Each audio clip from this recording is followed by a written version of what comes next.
लड़ी जंग वीरों की तरह, जब खून खोल फौलाद हुआ, मरते दम तक डटी रही वो, तभी तो 71 अपने नाम हुआ।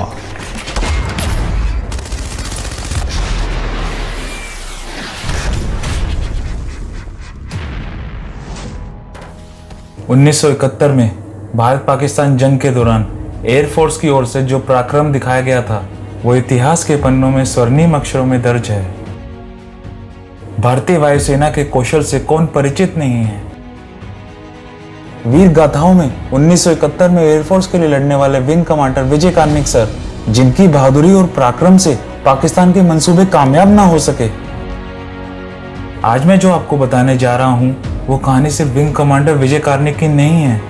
ये कहानी है उस गांव की और उस गांव की औरतों की, जिनकी बहादुरी से हम 71 की जंग जीत सके। कहानी कुछ यूं है। दिसंबर 1970 में बांग्लादेश में चुनाव होने के करीब एक साल बाद भारत पाकिस्तान के बीच लड़ाई शुरू हुई थी। इससे पहले कई महीने तक दोनों देशों के बीच तनाव रहा। मई में पाकिस्तान आर्मी ने खुलना में करीब 10,000 लोगों की हत्या कर दी। इसी दौरान 16 अगस्त को ऑपरेशन जैकपॉट की भी शुरुआत हुई थी। तभी 3 दिसंबर को बांग्लादेशी एयरफोर्स ने पाकिस्तान नौल डिपो तबाह कर दिए थे।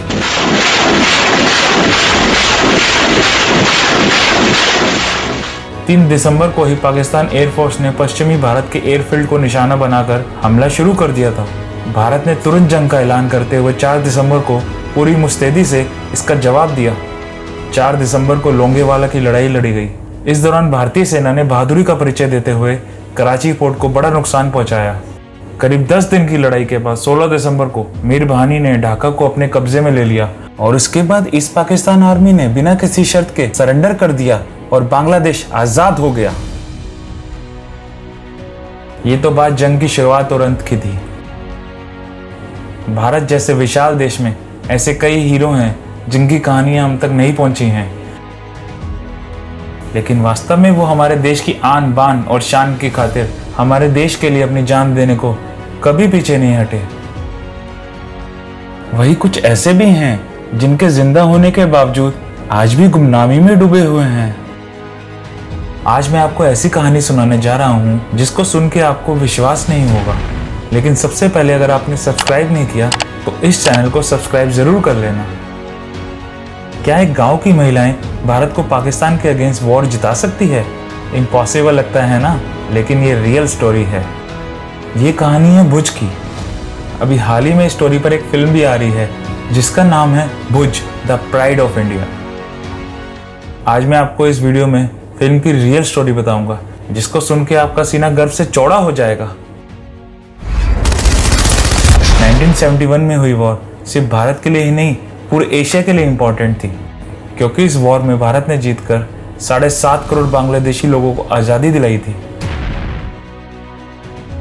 93,000 पाकिस्तानी सोल्जर ने इस वॉर में सरेंडर किया था, जो सेकंड बिगेस्ट सरेंडर है आफ्टर सेकंड वर्ल्ड वॉर। इस वॉर में पहली बार भारत की इंडियन आर्मी, नेवी और एयरफोर्स एक साथ लड़े थे। लेकिन ये वॉर क्यों हुई? बांग्लादेश तब ईस्ट पाकिस्तान के नाम से जाना जाता था। ईस्ट पाकिस्तान और वेस्ट पाकिस्तान के कल्चर में बहुत ज़्यादा डिफरेंस था। 3 मिलियन बांग्लादेशी लोग पाकिस्तान सोल्जर के हाथों मारे गए थे। इसके अगेंस्ट भारत ने भी यूएन में आवाज़ उठाई थी। यूएन को बहुत कन्विंस किया था कि आप इसमें दखल दो, नहीं तो बहुत बड़ी वॉर हो सकती है। लेकिन यूएन ने कोई कदम नहीं उठाया और जिसका डर था वही हुआ, वॉर।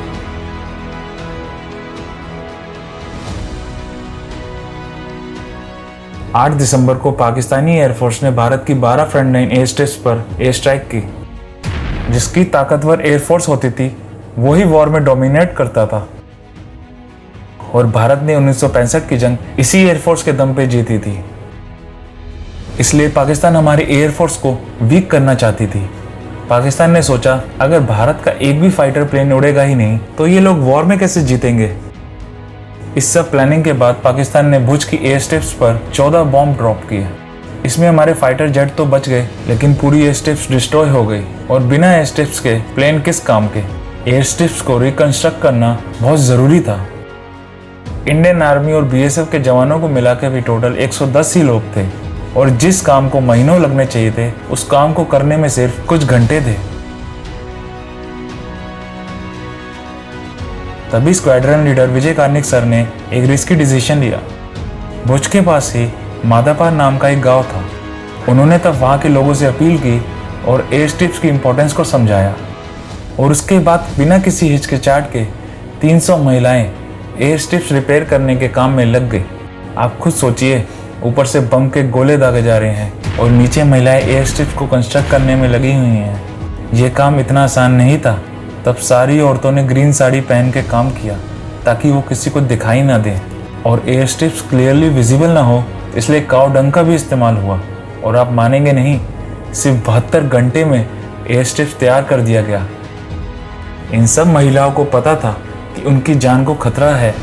वॉर के टाइम सिविलियन एरिया में अटैक नहीं करते, लेकिन एयरफोर्स बेस पर अटैक होने के 100% चांसेस थे। उस 72 घंटे पता नहीं कितनी बार सायरन बजे होंगे और उन महिलाओं को बंकर में भागना पड़ा।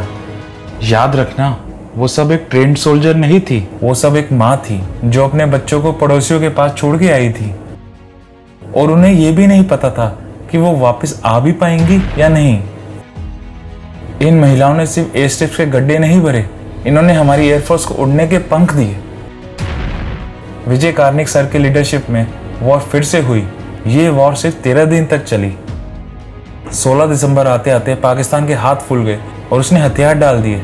ये वॉर हिस्ट्री की बहुत छोटी वॉर में से एक है, पर इसका ये मतलब नहीं कि ये वॉर की इम्पोर्टेंस नहीं है, क्योंकि इस जीत की वजह से ही हमारे वेस्टर्न बॉर्डर्स इंटैक्ट हैं और बांग्लादेश आज एक आज़ाद देश है।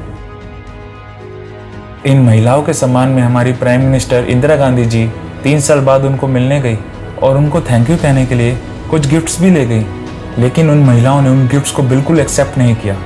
उन्होंने प्राउडली कहा कि देश हमारा है और हमने देश की सेवा की है, इसलिए ना हमें कोई गिफ्ट की ज़रूरत है ना थैंक यू की।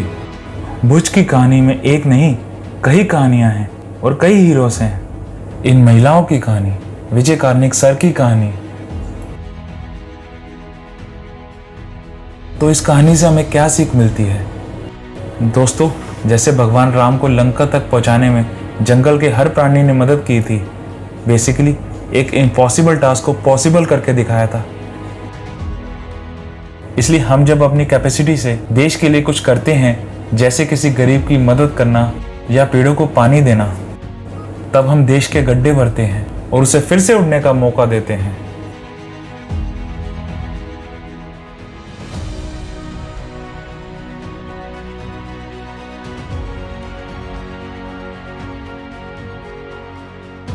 खून से खेलेंगे होली, गर वतन मुश्किल में है, सरफरोशी की तमन्ना अब हमारे दिल में है, सरफरोशी की तमन्ना अब हमारे दिल में है।